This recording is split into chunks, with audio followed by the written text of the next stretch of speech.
Hello everyone, আমি এসেছিলাম Bangladesh sleeper বাস মালিক সমিতির মত বিনিময় সভা ও পরিচিতি পর্বের অনুষ্ঠানে।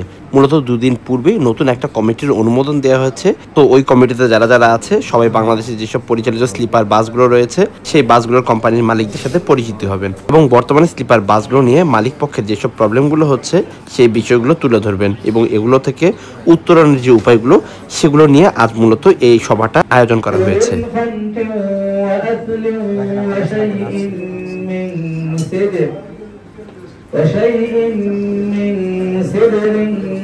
কোরআন তেলাওয়াতের পর মিষ্টি মুখের মাধ্যমে শুরু হয় আজকের এই সভা।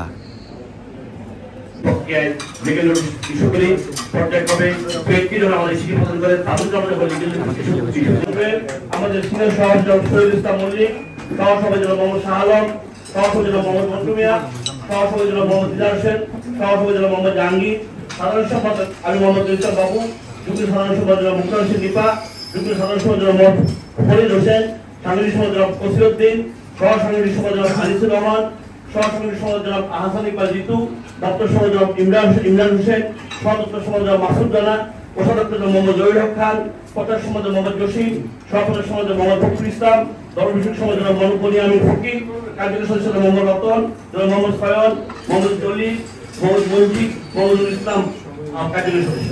আমাদের কিছু চেষ্টা করে রয়েছে, সেখানে আমাদের প্যারাডাইস ট্রাভেলসের আমাদের মহাশয়, আমাদের এভারগ্রিন পরিবারের এমডি জনাব আবু আসলাম সহ আমাদের কিছু মুস্তামন্ডলী আছেন। আমরা এটা আপনাদের সাথে পরে আমাদের নেতাদের সাথে কথা বলে আপনাদের আমরা চিঠি দেবো যারা এই সমিতির উপস্থিত হবেন। আপনাদের সবাইকে ধন্যবাদ করছি। এরপর যে আমাদের কমিটির সম্মানিত সভাপতি আপনাদের সকলের প্রিয় জনাব আব্দুল নাসির স্লিপার মালিক সমিতি স্লিপার নিয়ে ওনাদের যে চিন্তাধারা, যে ভাবনা, সেখান থেকে আমাদের স্লিপার মালিক সমিতিকে তারা অনুমোদন দিয়েছেন।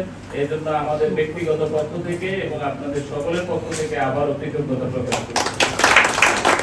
সকলের উপস্থিতি, আমাদের স্লিপার মালিক সমিতি স্লিপার মালিকদের বাংলাদেশের সবচেয়ে জনপ্রিয় ছিল, কারণ এই ঘটনা আমাকে এভাবেই গত 4-5 বছর থেকে আমাদের বিরক্ত করছে। সেজন্য আমাদের টার্মিনাল প্রয়োজন। আর এটা আমাদের সবথেকে গুরুত্বপূর্ণ স্থানে স্লিপার মালিকের জন্য একটা স্লিপার কমিটি আমরা কিভাবে করতে পারি সেটা আপনাদের নেতৃত্বে আপনাদের প্রবেশ করতে চাই। এটা আপনাদের আমাদের মূলত এটা গুরুত্বপূর্ণ এজেন্ডা। এটা আপনারা আপনাদের আমাদের সাথে আমাদেরকে বলবেন, আমরা আপনাদের কি আশা করতে পারি, আমরা আমাদের কি আমরা সহযোগিতা করতে পারি। নিঃসন্দেহে আমরা আমরা চাই আপনাদের মাধ্যমে আমরা করতে চাই, আপনাদের পরামর্শ আমরা করতে চাই। আমরা কোথাও যে করতে চাই না, আমরা একটা বাংলাদেশ মালিক সমিতি কর্তৃক আয়োজিত আজকের এই মত বিনিময় সভায় উপস্থিত আছেন ঢাকা সড়ক পরিবহন মালিক সমিতির সম্মানিত সভাপতি, সম্মানিত মহাসচিব এবং বিভিন্ন মালিক ভাইয়েরা, আসসালামু আলাইকুম। আজকে স্লিপার মালিক সমিতির কমিটি বানাচ্ছে এবং আমরাও রাস্তার মধ্যে আমরা নির্যাতন যাচ্ছি। সিআই থেকে সরকারের সাহায্যে আমাদেরকে সবসময় নির্যাতন করছে।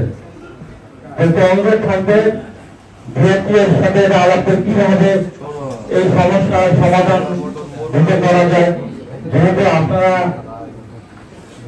মালিক বান্ধব নেতা, আপনাদের অনেক পরিচিত রয়েছে এবং আপনারা আমাদের পক্ষে কাজ করবেন।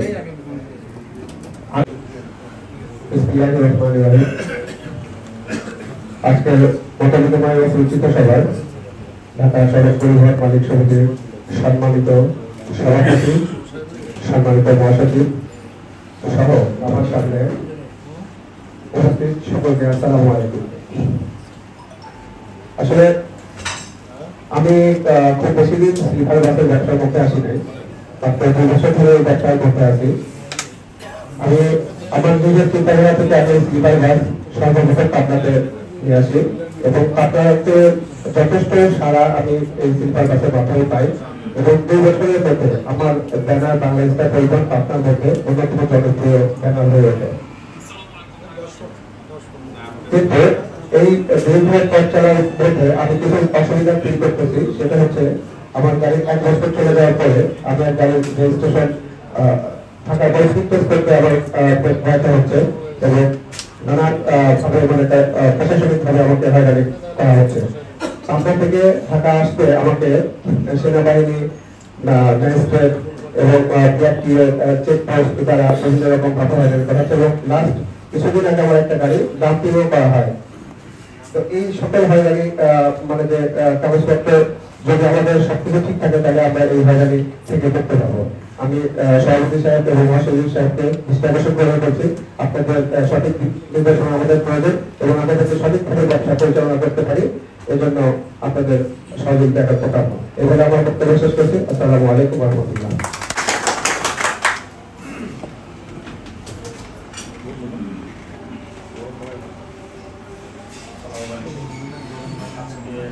আয়োজিত ঢাকা সড়ক পরিবহন মালিক সমিতি এবং বাংলাদেশ বাংলাদেশ সমাজ সম্মানিত সভাপতি, সাধারণ সম্পাদক,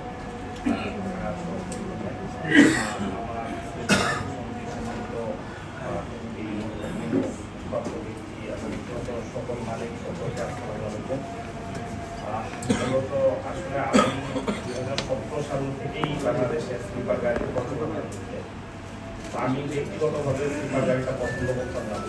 আমি তখন যে প্রতিষ্ঠানে ছিলাম তখন প্রতিষ্ঠানে স্লিপার ছিল না। তো 18-19-এর সময় করোনার পরবর্তীতে আমি একদিন আমার স্লিপার বাসে জার্নি করি। তো স্লিপার বাসে জার্নি করার পরে আমার বাচ্চা 10 মাসের বাচ্চা যে রাতেবেলা ঘুমাইতেও কষ্ট হইতো, সে এক ঘুমে কষ্ট চলে যায়। তো তখন থেকে আমি এই বাসটা থেকে একটা ইমপ্রেস করতে না, এই বাসটাকে এর পরবর্তীতে ধরেন আস্তে আস্তে ধাপে ধাপে দেখি বাংলাদেশের স্লিপারের পরিমাণও বাড়তেছে, যাত্রী চাহিদা ডে বাই ডে বাড়ছে। বর্তমানে আমার দৃষ্টিতে আমি যে জায়গায় বিজনেস করে আরামবাগে প্রায় 65% কাস্টমার আমাদের স্লিপারের সাথে জড়িত। অনেকে হয়তো বলবে যে না, রেড কাটিং এর জন্য স্লিপারের বাসে বেশি যাত্রী হয়। আমি বিশ্বাস করি যদি রেড কাটিংটাও আমরা সমাধান করতে পারি, আমার মনে হয় 50%-এর নিচে যাবে না, 50% যাচ্ছে আমাদের রাখাটা স্লিপার বাস। তো স্লিপার বাসটা অ্যাক্সিডেন্টের ঝুঁকি কম, স্লিপার বাসটা কমফোর্টের জন্য কেউ যদি বাচ্চা নিয়ে কক্সবাজার যায় সেক্ষেত্রে ও বাসের মধ্যে বসে থাকতে পারে না বা কেউ অফিস করে, এটার একটা চাহিদা তৈরি। কিন্তু আমরা কোনোভাবেই আগের কোনো সংগঠন বা আপনার হচ্ছে ইফাত যে আমাদের যে চেসিস দিচ্ছে কারোর কাছ থেকে কোনোভাবে এটার প্রয়োজনীয়তা রেসপন্সটা বুঝাইতে পারতেছিলাম। তো 5ই আগস্টের পরে প্রশাসন আমাদেরকে হঠাৎ বাসের কাগজপত্র অ্যাক্টিভ, হঠাৎ প্রশাসন আমাদের গাড়িতে মামলা দিচ্ছে যে এটা স্লিপার কনভার্টেড করা, গাড়ি কাগজপত্র সব ওকে বিআরটি থেকেই নিচ্ছে, কোনো প্রসেস ওয়াইজ দেয় নাই কিন্তু কাগজপত্র আছে। তো কোনো জায়গায় বা আমরা পাচ্ছিলাম না, পরে মিডিয়াম ট্রায়ালের শিকার হচ্ছিলাম বা বিভিন্ন জায়গায় যারা আছে জার্নি করে না, অন্য অন্য প্রতিষ্ঠান যাদের স্লিপার নাই, ওরা আমাদেরকে বিভিন্নভাবে প্রশ্নবিদ্ধ করতেছিল অবৈধ।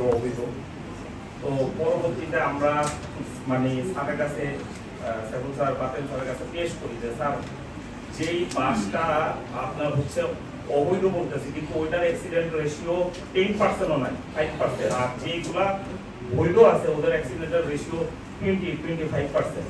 তো স্যার আমাদের এই ব্যাপারটা একটু দেখেন যে আমরা আসলে অ্যাক্সিডেন্টাল রেশিও কম, জনগণ আমাদের সাথে আছে, কাস্টমারদের তো আমরা জোর করে আনতেছি না। কাস্টমার যদি না আসতো তাহলে তো আমরা ব্যবসায় করতে পারবো না। এখনো যদি কাস্টমাররা আমাদেরকে ডিনাই করে আমরা এই ব্যবসাটা করবো না। তো স্যার আমাদের এই জিনিসটা শুনে স্যার আরএনডি করে, স্যার অ্যানালাইসিস করে যে আসলে এইটা কি। তো স্যার দেখেন যে না, এই গাড়িটার আসলে অ্যাক্সিডেন্ট রেশিও কম, মালিক বান্ধব গাড়ি, কাস্টমারেরও রেসপন্স আছে। তো স্যার অনেক দিন অ্যানালাইসিস করে ফাইনালি আমাদেরকে অনুমোদন দেয় স্লিপার মালিক সমিতি। তো এই অনুমোদনের মাধ্যমে স্যার ঢাকা সড়ক পরিবহন আমাদেরকে একটা সুযোগ দিয়েছে। আমি আশা করি আমার যতটুকু আইডিয়া 500-র মতো স্লিপার আছে, আমি আশা করি প্রত্যেক মালিক যাতে ইনভলভ থাকে, কারণ আমাদের যেহেতু প্রশাসন হেল্প করে না, বিআরটি হেল্প করে না বা কেউ আমাদের কথাও শুনে না, স্যার যেহেতু আমাদেরকে এই সুযোগটা দিচ্ছে সবাই যাতে অ্যাক্টিভ থাকে, সবাই যাতে অংশগ্রহণ করে, স্যার যে দিক নির্দেশনা দেয় ওই মোতাবেক চলে, এই সুযোগটা আমরা যাতে কাজে লাগাইতে পারি। তাহলে সামনে আমাদের যেহেতু যাত্রী আছে, আমরা যদি বাংলাদেশের পরিবহন ব্যবস্থাটা আরো বেশি উন্নত হবে, দামি দামি বা স্লিপার বাস বা ভালো সার্ভিসটা আমরা বাংলাদেশে প্রোভাইড করতে হবে। ধন্যবাদ। এবং পাশাপাশি আমাদের স্লিপার বাস কমিশনের নেতৃবৃন্দ এবং সাধারণ মালিকদের মালিক যারা আছেন সকলের প্রতি আমার আন্তরিক শুভেচ্ছা এবং অভিনন্দন। আসলে মূলত আমাদের স্লিপার বাসের প্রবলেমগুলো যেগুলো আমাদের অতীতে সরকারি বিষয়, তো আমার এই বিষয়ে তেমন কিছু বলার নাই। এখন গাফতলির ভিত্তিক যে স্লিপার বাসগুলো চলে, আমি একমত যে রিস্কেলিংয়ের যে বিষয়, যে বিষয়টা আমাদেরকে সমাধান করতে হবে। সেই সাথে আমাদের মালিক সমিতির যারা নেতৃবৃন্দ ক্লাস এবং আজকে থেকে যেহেতু ঢাকা শহর পরিবার মালিক সমিতির সাথে আমাদের একটা আন্তরিকতা এবং ভালো, ওনারা যে দিক নির্দেশনা দিবেন সেই দিক নির্দেশনা অনুযায়ী আমরা আমাদের ভবিষ্যৎ এগিয়ে নিয়ে যাবো। এগুলো আমি আমার সমৃদ্ধ বক্তব্য শেষ করছি। ধন্যবাদ। আজকে ঢাকা সড়ক পরিবহন মালিক সমিতির আমাদের সাথে মালিক সমিতির যে মতবিনিময় সভা, এই সভায় আমাদের পক্ষ থেকে আন্তরিক অভিনন্দন এবং শুভেচ্ছা জানাচ্ছি। পরিস্থিতি সভায় সম্মানিত সভাপতি এবং আমাদের সকলের প্রিয় মহাসড়কে আজকে সমিতির সাথে আমাদের যে সমন্বয় করা হয়েছে, এই সমন্বয় ঢাকা শহর পরিবহনের যারা যারা নেতৃবৃন্দ আছেন তাদের কাছ থেকে আমরা আমাদের চাহিদাগুলো পূরণ করবো। আজকের এই পরিচিতি সভার সম্মানিত সভাপতি ঢাকা শহর পরিবহন মালিক সমিতি সাধারণ এবং আমাদের স্লিপার বাস মালিক সমিতি নেতৃবৃন্দ যাদের অক্লান্ত পরিশ্রম, বাংলাদেশ স্লিপার মালিক সমিতি আজকের একটা সমিতি হিসাবে, একটা সংগঠন হিসাবে, একটা রাজনৈতিক অঙ্গনে আমাদের একটা অবস্থান তৈরি করে দিয়েছেন বাবু ভাই এবং বাতেন ভাই। তাদেরকে সকল স্লিপার বাস মালিক সমিতির পক্ষ থেকে ধন্যবাদ এবং মোবারকবাদ জানাচ্ছি। আজকে আমাদের অনেক সমস্যা, কিন্তু বড় সমস্যাটা হচ্ছে আজকে আমরা একটা সাংগঠনিক প্রক্রিয়ার মধ্যে দিয়ে যায় আজকে আমরা একটা সংগঠনের একটা অবস্থান এখানে সাইদুল ভাই আছেন, বাদল ভাই আছেন। আমরা অতীতে স্বৈরাচারীর সময় আমরা যে নিপীড়ন নির্যাতনের শিকার হয়েছি, আমাদের আর সেই আশঙ্কাটা বা সেই শঙ্কাটা নেই যে আমরা নির্যাতন বা নির্যাতিত হব। আমাদের স্লিপার বাস মালিক সমিতি এখন যারা নতুন নেতৃত্বে যারা আছেন তারা অত্যন্ত চৌপাশ এবং মালিক এবং ব্যবসা বান্ধব। আমাদের এই সমিতির সাধারণ সম্পাদক এই সমিতির দ্বারা আমাদের বাই জেনারেশন, আমাদের পারিবারিক জীবনে, আমাদের পরবর্তী জীবনে আমার জেনারেশন ব্যবসা করতে পারে। এইভাবেই একটা পাকাপোক্ত সুন্দর ব্যবসায়ী হিসেবে আমাদেরকে আপনার মহাসড়ক দেবেন। আর এই পর্যায়ে এই সমস্ত আশা প্রত্যাশা এবং এই বক্তব্য আমাদের এই সমস্ত আত্মার পূরণ করার লক্ষ্যে আজকের অনুষ্ঠানের প্রধান অতিথি আমাদের সকলের প্রিয় বাংলাদেশের মহাসড়কের এক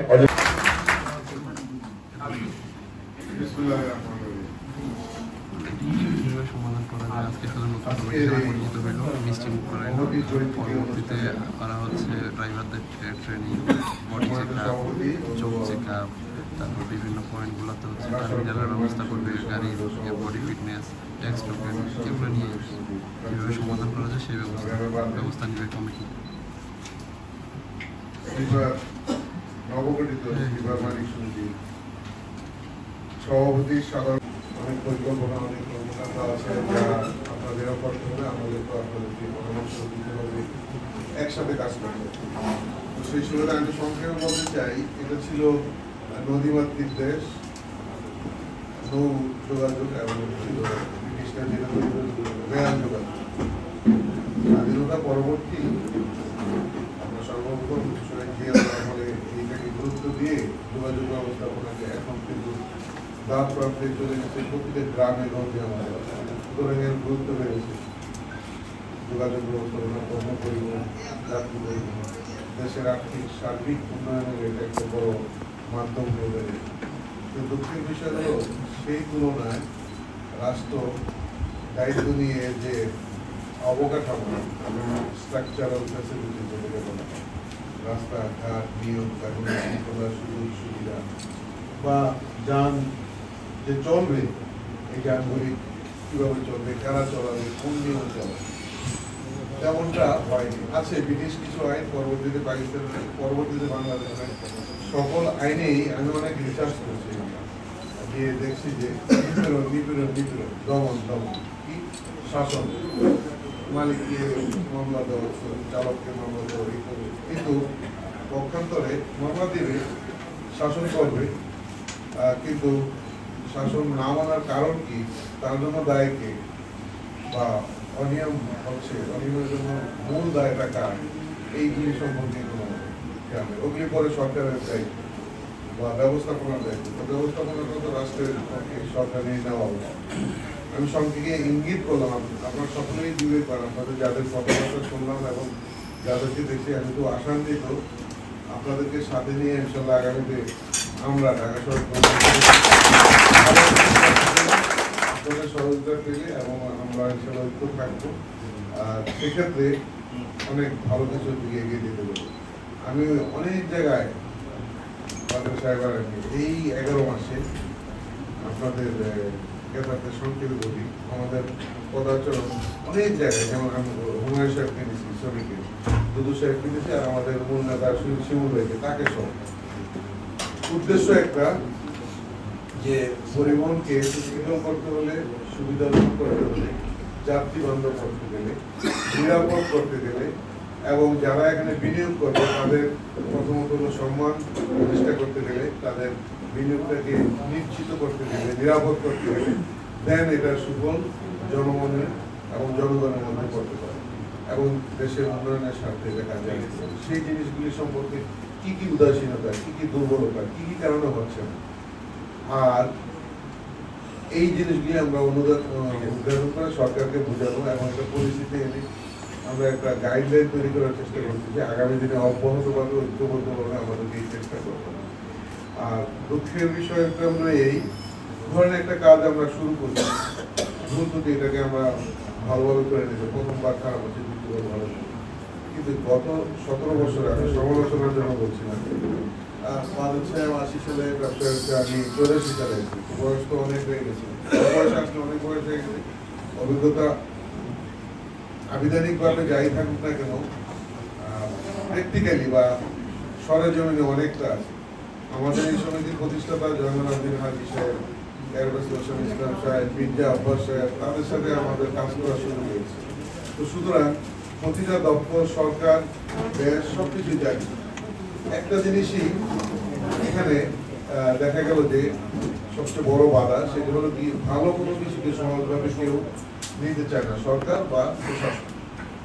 আমাদের দেশের প্রশাসন ব্রিটিশদের তৈরি করা এমন ছিল যে শাসন শোষণ বিকিরণের জন্য তারা কিছু লোককে জমিদারি দিত, কিছু লোককে আমলা বানাতো, আর বলতো এইভাবে চলো, আমাদেরকে তোমরা এইভাবে ট্যাক্স দাও, আর তোমার লোকদেরকে শোষণ শাসন যাই করো না কেন আমরা দেখবো।